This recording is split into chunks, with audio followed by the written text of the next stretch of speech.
I am Wendy Hanamura of Link TV, one of the only independent media outlets here at the Democratic National Convention. There are 15,000 journalists here, mostly from the mainstream press.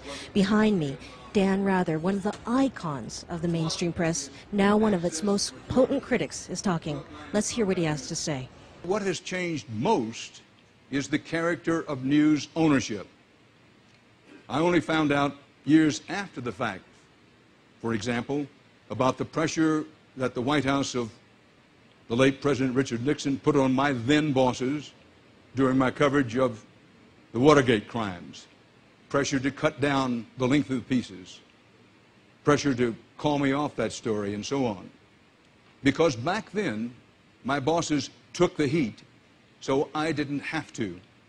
They did this so the story could get told and so the public could be informed. This was in the mid-1970s. But it is rare now to find a major news organization owned by an individual, someone who can say, in effect, the buck stops here. I've said it before, I say it again, that now the more likely motto is, the news stops with making bucks. America's biggest, most important news organizations have, over the past quarter of a century, fallen prey to merger after merger, acquisition after acquisition, to the point where they are now tiny parts of immeasurably large international corporate entities. Entities whose primary business often has nothing to do with news. Entities that may at any given time have literally hundreds of regulatory issues before multiple arms of government concerning a vast array of business interests that have nothing to do with news.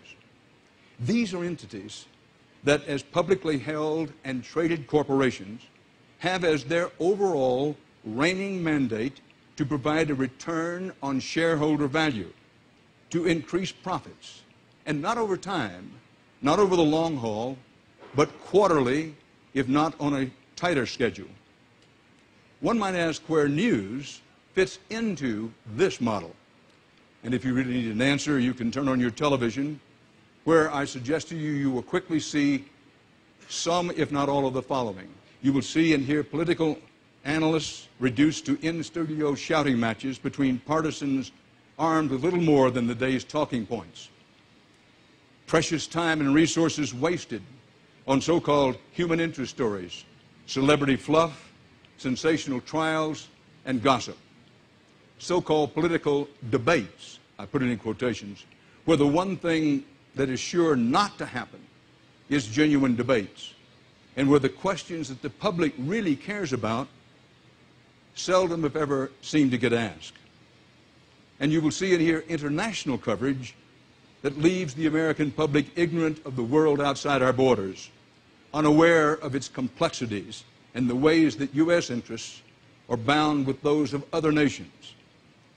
Does the American news audience know, for one example, that the concern among foreign policy elites in this country over the situation in Georgia has everything to do with major gas and oil pipelines constructed there with U.S. backing against Russian protests? If the American public remains unaware of this fact, in the whole and in the main, after the broad but shallow coverage of recent weeks, ask yourself, who is to blame? I could go on, and I know you'll be relieved to know that I won't, cataloging journalistic sins of which I know you're all too aware. But all of these things, these failings, pretty much come down to this. In the current model of corporate, big international conglomerate corporate ownership, the incentive to produce good and valuable news is simply not there. American journalism is in need of a spine transplant.